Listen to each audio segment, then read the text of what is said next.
அனைவருக்கும் வணக்கம். இன்னைக்கு நம்ம இந்த வீடியோவில் என்ன பார்க்க போறோம்னா 8ஆம் வகுப்பு அறிவியல் அலகு 21 பயிர் பெருக்கம் மற்றும் மேலாண்மை இந்த பாடப்பகுதியில் இருக்கக்கூடிய அனைத்து வினாக்களுக்குமான விடைகளை பார்க்கலாம். இங்கே பாருங்க, மதிப்பீடு பகுதியில் சரியான விடையை தேர்ந்தெடு. 1. மண்ணில் விதைகளை இடும் செயல்முறையின் பெயர் விதைத்தல். 2. மண் பரப்பில் பாய்ந்து மண்ணினுள் ஊடுருவும் முறை பரப்பு நீர்ப்பாசனம். 3. பயிர்களை பாதிக்கும் பூச்சிகளையும் சிறு பூச்சிகளையும் கட்டுப்படுத்தும் உயிரினங்கள் உயிரி பூச்சிக்கொல்லிகள். 4. திறன்மிக்க நுண்ணுயிரிகளின் தயாரிப்பு எதில் பயன்படுத்தப்படுவதில்லை? இலை தெளிப்பு. 5. பின்வருவனவற்றில் பஞ்சகவ்யாவில் இல்லாதது எது அப்படின்னா விடை சர்க்கரை. அடுத்து கோடிட்ட இடங்களை நிரப்புக. ஓர் இடத்தில் வளரக்கூடிய பயிர்களை பிடுங்கி வேறொரு வளரிடத்தில் நடவு செய்யும் முறை நாற்று நடுதல் ஆகும். 2. விரும்பாத இடத்தில் வளரும் தாவரத்தின் பெயர் களை. 3. களைகளை கொல்வதற்கு அல்லது அதன் வளர்ச்சியை தடுப்பதற்கு பயன்படும் வேதிப்பொருளின் பெயர் களைக்கொல்லிகள். அடுத்து 4. பாரம்பரிய விதைகள் தனது தனித்துவ பண்புகளை அதன் வழித்தோன்றலுக்கு கடத்துகின்றன. 5. கிருஷி விஞ்ஞானந்தா கேந்திரா மையங்கள் ICAR மற்றும் விவசாயிகளுக்கிடையேயான இறுதி இணைப்பாக செயல்படுகின்றன. 6. அதிக விளைச்சலை தரக்கூடிய பெரும்பயிர் வகைகள் ICAR-ஆல் உருவாக்கப்பட்டுள்ளன. பொறுத்துக. உயிரி பூச்சிக்கொல்லிகள். விடை பேசிலஸ் துரிஞ்சியன்சிஸ். உயிரி கொன்றுண்ணிகள். வெள்ளை ஈக்களை கட்டுப்படுத்துகிறது. உயிரி உரங்கள். மண் வளத்தை மேம்படுத்துதல். உயிரி சுட்டிக்காட்டிகள். சூழ்நிலையின் தரம். உயிரி பூச்சி விரட்டிகள். வேப்பிலைகள். இதான் இதற்கான விடை. அடுத்து சுருக்கமாக விடையளி. உழுதல் வரையறு. இதற்கான விடை பக்க எண் 256 இருக்கு, பார்க்கலாம்.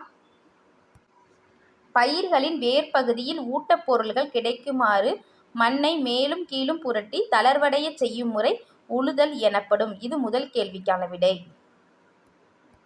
இரண்டாவது கேள்வி, விதைத்தலின் வகைகளை பட்டியலிடுக. இதற்கான விடை 257 258 பக்கத்தில் இருக்கு, பார்க்கலாம். இங்க இருக்கு பாருங்க. கைகளால் விதைத்தல், இது முதல் பாயிண்ட். இரண்டாவது பாயிண்ட் விதைக்கும் கருவி. அடுத்து மூன்றாவது ஊன்றுதல். இந்த 3 பாயிண்டே எழுதிக்கலாம். இரண்டாவது கேள்விக்கான விடை. அடுத்து 4 பாருங்க. கிறிஸ் விஞ்ஞான் கேந்திரா பற்றி ஒரு சிறு குறிப்பு எழுதுக. இதற்கான விடை பக்க எண் 265 இருக்கு, பார்க்கலாம். இங்க இருக்கு பாருங்க. கிருஷி விஞ்ஞான் கேந்திரா ஒரு வேளாண் அறிவியல் நிலையமாகும். இந்த மையங்கள் இந்திய வேளாண் ஆராய்ச்சி கழகத்திற்கும் விவசாயிகளுக்கும் இடையேயான இணைப்பாக செயல்படுகின்றன. வேளாண் ஆராய்ச்சி கழகத்தின் கண்டுபிடிப்புகளை உள்ளூர்களில் நடைமுறைப்படுத்துதல் இவற்றின் நோக்கமாகும். முதல் கேவிக்கு 1974 பாண்டிச்சேரியில் நிறுவப்பட்டது. இது 4வது கேள்விக்கான விடை. அடுத்த 5வது கேள்வி, உயிரி சுட்டிக்காட்டிகள் என்றால் என்ன? மனிதருக்கு இவை எவ்வாறு உதவுகின்றன? இதற்கான விடை பக்க எண் 264 இருக்கு, பார்க்கலாம். இங்க இருக்கு பாருங்க. சுற்றுச்சூழலின் நிலையை வெளிப்படுத்தக்கூடிய ஒரு உயிரினம் அல்லது இனங்களின் தொகுப்பு உயிரி சுட்டிகள் அல்லது உயிரியல் சுட்டிக்காட்டிகள் எனப்படுகின்றன. இது முதல் பாயிண்டா எழுதிக்கலாம். அடுத்த பாயிண்ட், புவியில் ஏற்படும் மாற்றங்களை, குறிப்பாக பெருகி வரும் மக்கள் தொகை செயல்பாடுகளால் ஏற்படும் சூழ்நிலை மாற்றங்களை புரிந்து கொள்ளவும் பட்டியலிடவும் உயிரி சுட்டிக்காட்டிகள் பயன்படுகின்றன. அடுத்து 3வது பாயிண்ட் இங்க இருக்கு. மண் அமைப்பு மேம்பாடு, ஊட்டப்பொருள் சேமிப்பு மற்றும் உயிரினங்களின் செயல்பாடுகளை பற்றிய தகவல்கள் ஆகியவற்றை நமக்கு அளிக்கின்றன. இது 3வது கேள்விக்கான விடை. இது 5வது கேள்விக்கான விடை. இந்த 3 பாயிண்ட்ஸ் நீங்க எழுதிக்கலாம் இதுல இருந்து, ஓகேவா? அடுத்து 6வது கேள்வி, களை எடுத்தல் என்பதன் பொருள் என்ன? இதற்கான விடை பக்க எண் 260 இருக்கு, பார்க்கலாம். இங்க இருக்கு பாருங்க. 6வது கேள்விக்கான விடை, விவசாய நிலத்தில் முக்கியமான பயிர் வகைகளுடன் பல விரும்பத்தகாத தாவரங்களும் வளரலாம். இந்த விரும்பத்தகாத தாவரங்கள் களை எனப்படுகின்றன. களைகளை நீக்கும் செயல் களை எடுத்தல் எனப்படும். இது 6வது கேள்விக்கான விடை. அடுத்து 7வது கேள்வி, பயிர் சுழற்சி என்றால் என்ன? இதற்கான விடை பக்க எண் 260 தான் இருக்கு, பார்க்கலாம். இங்க இருக்கு பாருங்க. இந்த 3 வரிகள் எழுதிக்கிங்க. இந்த முறையில் பயிர் சார்ந்த மற்றும் ஒட்டுண்ணி வகை களைகளை கட்டுப்படுத்த முறையான பயிர் சுழற்சி பின்பற்றப்படுகிறது. இது 7வது கேள்விக்கான விடை. அடுத்து 8வது கேள்வி, பசுந்தலை உரம் என்றால் என்ன? இதற்கான விடையை பார்க்கலாம்.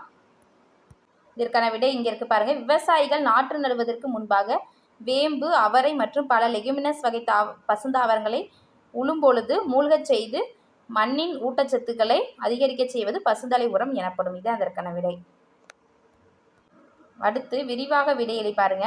வேளாண் செயல்முறைகளை விவரி. இதற்கான விடை வந்து பக்க எண் 255 256 இருக்கு, பார்க்கலாம். இங்க இருக்கு பாருங்க, வேளாண் செயல்முறைகள் தலைப்பு இருக்கும், அதுக்கு கீழே காரி பயிர்கள்னு போட்டு தலைப்பு போட்டுக்கோங்க, அது கீழே இந்த பாயிண்ட்ஸ் எழுதிக்கிங்க.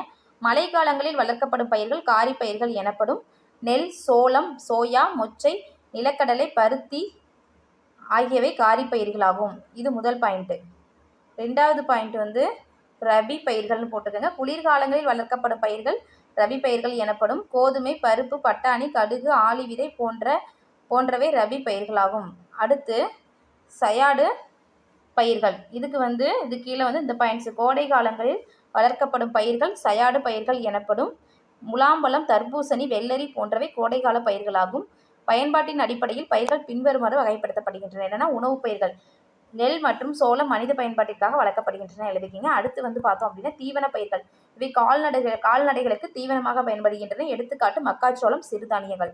அடுத்து நார்பயிர்கள். இவை கயிறு தயாரிக்கும் ஆலைகள் மற்றும் துணி ஆலைகளுக்கு தேவையான இலைநார்கள் தயாரிக்க பயன்படுகின்றன. இது எடுத்துக்காட்டு வந்து பருத்தி, சணல். அடுத்து எண்ணெய் பயிர்கள். மனித பயன்பாடு மற்றும் தொழிற்சாலை பயன்பாட்டிற்காக எண்ணெய் பயிர்கள் பயன்படுகின்றன. எடுத்துக்காட்டு வந்து நிலக்கடலை மற்றும் எள். இதுவரையில் எழுதிக்கலாம். முதல் கேள்விக்கான விடை. அடுத்து இரண்டாவது கேள்வி, நீர்ப்பாசன முறைகளை பற்றி விளக்குக.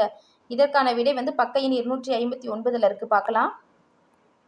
இங்க இருக்கு பாருங்க, 2 முறைகளில் நீர்ப்பாசனம் செய்யப்படுகிறது. அது என்னன்னா, பாரம்பரிய முறைகள், நவீன முறைகள்னு போட்டுக்குங்க. பாரம்பரிய முறைகள் தலைப்பொருட்டு. இம்முறைகளில் கைகளால் நீர் பாய்ச்சப்படுகிறது. விவசாயிகள் கிணற்றிலிருந்து அல்லது நீர்க்கால்வாயிலிருந்து தானாகவோ அல்லது எருதுகளின் உதவியுடனோ நீரை இழுத்து விவசாய நிலத்தில் பாய்ச்சுகின்றனர்.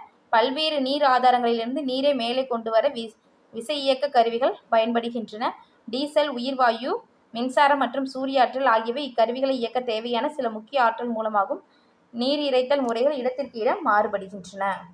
இதை எழுதிட்டு அடுத்து இதோட தொடர்ச்சியாக இங்கே இருக்கு பாருங்க. இந்த முறைகள் செலவு குறைந்தவை, ஆனால் இவற்றின் திறன் மிக குறைவாகும். ஏனெனில் நீர் நிலத்தில் சமமாக பாய்வதில்லை. அதிக அளவு நீர் இழப்பையும் இவை ஏற்படுத்துகின்றன.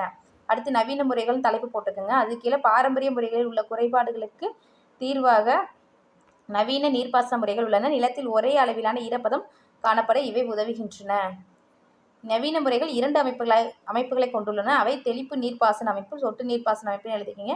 தெளிப்பு நீர்ப்பாசன அமைப்புன்னு போட்டு அது கீழே இந்த பேராகிராஃப் ஃபுல்லாகவே. தெளிப்பு நீர்ப்பாசனம் பயிரின் மீது நீரை தெளிப்பதோடு சரியான நீர் பரவலுக்கும் உதவுகிறது. இது நீர் பற்றாக்குறை உள்ள பகுதிகளுக்கு ஏற்ற முறையாகும். இதில் உந்துவிசை இயக்க கருவி ஒன்று குழாய்களோடு இணைக்கப்படுகிறது. இது அழுத்தத்தை உருவாக்குவதால் குழாயின் நுண்துளைகளின் வழியாக நீரானது தெளிக்கப்படுகிறதுன்னு எழுதிக்கிங்க. அடுத்து வந்து சொட்டு நீர் பாசனம். இம்முறையில் குழாய்களை பயன்படுத்தி நீரானது சொட்டு சொட்டாக நிலத்தில் விடப்படுகிறது. நீர் குறைவாக கிடைக்கும் பகுதிகளுக்கு சொட்டு நீர் பாசனம் ஒரு பயனுள்ள முறையாக கருதப்படுகிறது. இதுவரை எழுதிக்கலாம். இரண்டாவது கேள்விக்கான விடை. அடுத்து மூன்றாவது பாருங்க, கலை என்றால் என்ன? கலை கட்டுப்பாட்டின் பல்வேறு முறைகளை விளக்குகன்னு இருக்கு. இதற்கான விடை பார்த்தோம் அப்படின்னா பக்க எண் 260 261 இருக்கு, பார்க்கலாம். இங்கே இருக்கு பாருங்க, விவசாய கலை நீக்கம்னு இருக்கும், அது கீழே இருக்கிற இப்படி எழுதிக்கலாம். விவசாய நிலத்தில் முக்கியமான பயிர் வகைகளுடன் பல விரும்பத்தகாத தாவரங்களும் வளரலாம். இந்த விரும்பத்தகாத தாவரங்கள் கலை எனப்படுகின்றன. கலைகளை நீக்கும் செயல் கலை எழுத்து எனப்படும். இந்த 5 வரிகளை எழுதிக்கிங்க. இதோட தொடர்ச்சியாக வந்து நம்ம வந்து இங்கே இருக்கு இதை எழுதிக்கலாம். முறைகள், கலை கட்டுப்பாட்டின் பல்வேறு முறைகள்னு தலைப்பு போட்டுக்கோங்க. அது கீழே ஒவ்வொன்றா எழுதிக்கலாம். இயந்திர முறைகள்னு போட்டுட்டு இந்த பேராகிராஃப் ஃபுல்லாக எழுதிக்கலாம். இயந்திர முறையானது கலைகளை நீக்க பயன்படும் ஒரு பொதுவான முறையாகும். களைகொத்தியின் உதவியுடன் கைகளால் களையை அகற்றுதல் ஒரு பழமையான களை எடுத்தல் முறையாகும். இது களைகளை கட்டுப்படுத்துவதற்காக ஒரு சிறந்த முறையாகும். அடுத்து வந்து உழுதல் முறைகள். இது அனைத்து வகையான களைகளையும் அழிப்பதற்கான ஒரு செயல்முறையாகும். ஆழமாக உழுவதன் மூலம் களைகள் மண்ணில் புதைக்கப்படுகின்றன அல்லது ஆழ உழுதல் மூலம் சூரிய வெப்பத்தில் உலர்த்தப்படுகின்றன. அடுத்து வந்து பயிர் சுழற்சி முறை. இந்த முறையில் பயிர் சார்ந்த மற்றும் ஒட்டுண்ணி வகை களைகளை கட்டுப்படுத்த முறையான பயிர் சுழற்சி முறை பின்பற்றப்படுகிறது. அடுத்து கோடை உழவு.